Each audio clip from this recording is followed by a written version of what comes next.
Hello friends, आप सभी को मेरे यूट्यूब चैनल में स्वागत है। आज हम बहुलक का रबर टॉपिक पढ़ने वाले हैं। देखिए, रबर को याद करने के लिए मैंने एक ट्रिक बना रखी है, आप चाहें तो उसे समझ सकते हैं। इससे ये टॉपिक बहुत इजी हो जाता है। देखिए, जब कभी भी रबर की बात आए तो आपको केवल एक सूत्र याद रखना है, वो है ब्यूटाडाइईन का सूत्र। सूत्र क्या है? CH2 double bond CH single bond CH double bond CH2। अब देखिए होता क्या है, जब मुख्य रूप से दो रबर हैं हमारे कोर्स में, प्राकृतिक रबर और नियोप्रिन। उसके बाद Buna S, Buna N, terylene, ये सब तो हैं ही, लेकिन हमको इस सूत्र का उपयोग जिसमें मुख्य रूप से करना है वो दो रबर हैं।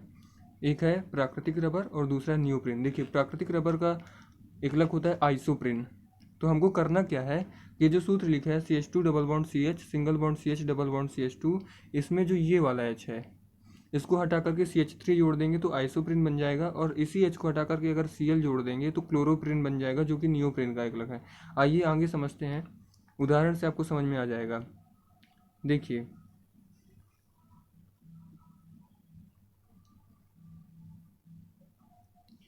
यहाँ पे प्राकृतिक रबर है और नियोप्रिन है। अब देखिए करना क्या है, मैंने जैसे कि बताया था कि आपको H हटा करके CH3 जोड़ देना है। यहाँ पे मैंने CH3 जोड़ा है तो ये आइसोप्रिन बन गया है, और आइसोप्रिन का बहुलक क्या है? प्राकृतिक रबर है। इसी प्रकार से H को हटा करके हमने Cl जोड़ दिया, क्लोरोप्रिन बन गया, और क्लोरोप्रिन का बहुलक क्या है? नियोप्रिन है। क्या है? नियोप्रिन है। तो देखिए, अगर कोई पूछे प्राकृतिक रबर का एकलक क्या है तो आइसोप्रिन, और सूत्र बनाना बहुत आसान है। आपको केवल एक सूत्र याद रखना है ब्यूटाडाइईन का। एक H हटा करके CH3 जोड़ देंगे तो आइसोप्रिन का सूत्र बन जाएगा, और एक H हटा करके Cl जोड़ देंगे तो क्लोरोप्रिन बन जाएगा। तो इस तरह से आपको याद करने में आसानी हो जाएगी। अब आगे चलते हैं। देखिए, आगे हम पढ़ने वाले हैं ब्यूना एस। अब यहाँ पर थोड़ा सा ध्यान से समझिएगा कि ब्यूना एस में हमको करना क्या है। देखिए, इसके नाम में ही एकलक छुपा हुआ है। कैसे छुपा हुआ है, आइए समझते हैं।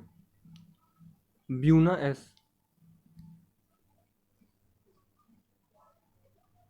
ब्यूना एस, इसमें जो ये ब्यू लिखा है, ब्यू, ये एक शब्द को दर्शाता है, वो है ब्यूटाडाइईन।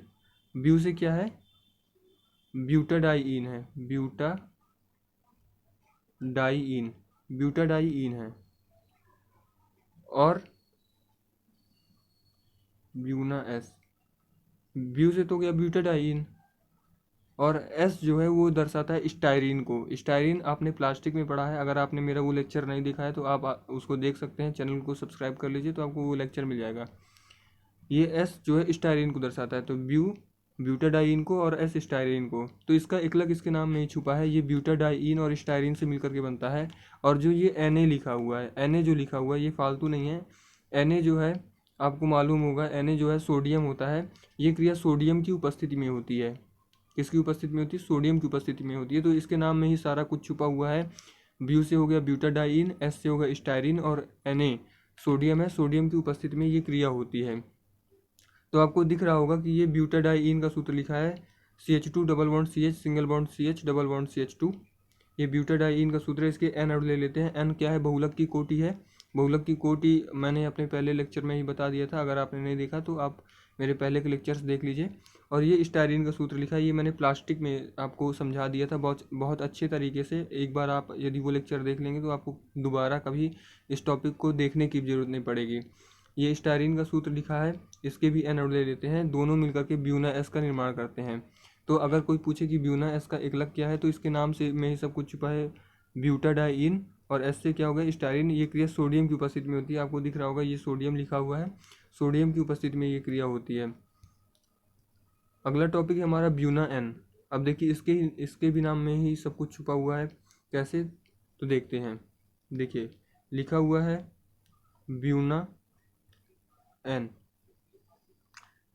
ब्यू से मैंने पहले ही बता दिया क्या है, ब्यूटाडाइईन है। और एन, अगर आपने मेरा प्लास्टिक वाला लेक्चर नहीं देखा तो उसको जरूर देख लें, क्योंकि उससे आपको बहुत आसानी हो जाएगी समझने में। एन जो है स्टायरीन को, स्टायरीन नहीं, एक्रिलोनाइट्राइल। एक्रिलोनाइट्राइल कैसे? जब एथिलीन में CN जोड़ देते हैं, एक H हटा करके CH2 double bond CH2 ethylene का सूत्र होता है, CH2 double bond CH CN acrylonitrile का सूत्र होता है, एक H हटा करके CN जोड़ देते हैं। आप मेरा वो वाला लेक्चर जरूर देख लीजिएगा। तो ये N जो है एक्रिलोनाइट्राइल को दर्शाता है, और ये जो Na लिखा हुआ है ये सोडियम को दर्शाता है। मतलब ये भी क्रिया जो है वो सोडियम की उपस्थिति में होती है। तो ब्यूना S और ब्यूना N दोनों के नाम में ही इनके इगलक छुपे हुए हैं।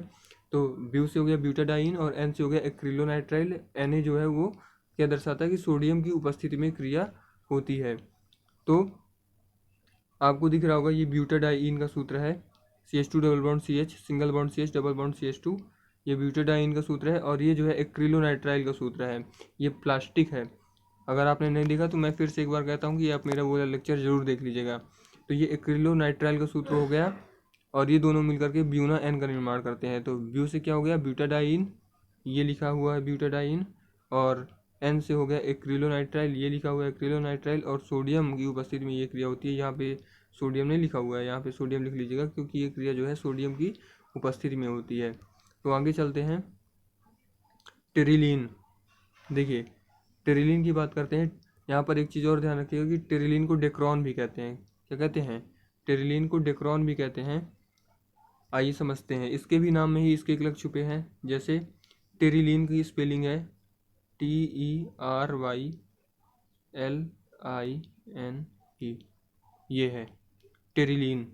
टेरिलीन में आपको केवल इतना पकड़ना है, TER को अगर हम पढ़ें तो ये है टर। ये इससे एक अम्ल बनाते हैं, उसको बोलते हैं टरथैलिक अम्ल। ये जो टर शब्द लिया गया है वो टरथैलिक अम्ल से लिया गया है।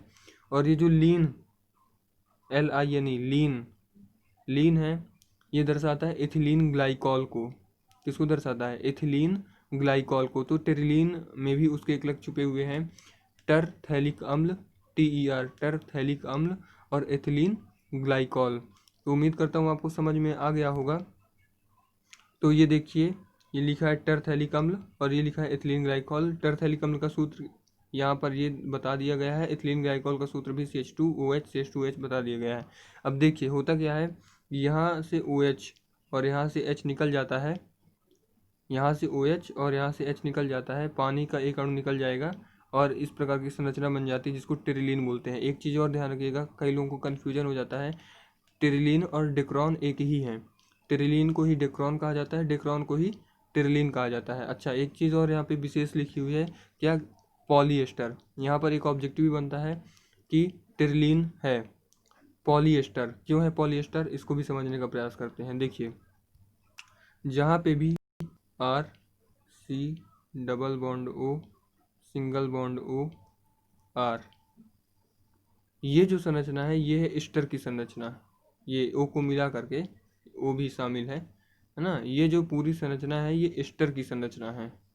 और अब आपको मैं कुछ दिखाता हूँ, आपको यहाँ पर भी कुछ ऐसा ही दिख रहा होगा। ये यहाँ पर भी आपको कुछ ऐसा ही दिख रहा होगा, RC double bond O single bond O R, ऐसी संरचना आपको दिख रही होगी। ये एस्टर की संरचना है। और पॉली क्यों लगा है? पॉली का मतलब होता है बहुत। अगर आपने मेरा पहला लेक्चर नहीं देखा तो उसको देख लीजिए। पॉली मतलब क्या होता है? बहुत। बहुत बार एस्टर रिपीट हुआ है इसमें। कितनी बार हुआ है? N बार हुआ है। ये यहाँ पे N लिखा हुआ है, N बार रिपीट हुआ है, मतलब काफ़ी बार वो एस्टर रिपीट हुआ है, इसलिए इसको क्या बोलते हैं? पॉली एस्टर भी कहा जाता है। तो उम्मीद करता हूँ आपको समझ में आ गया होगा। आज के लिए इतना ही। अगर वीडियो पसंद आए तो लाइक करिए, शेयर करिए और चैनल को सब्सक्राइब करना मत भूलिए। तो आज के लिए इतना ही, धन्यवाद।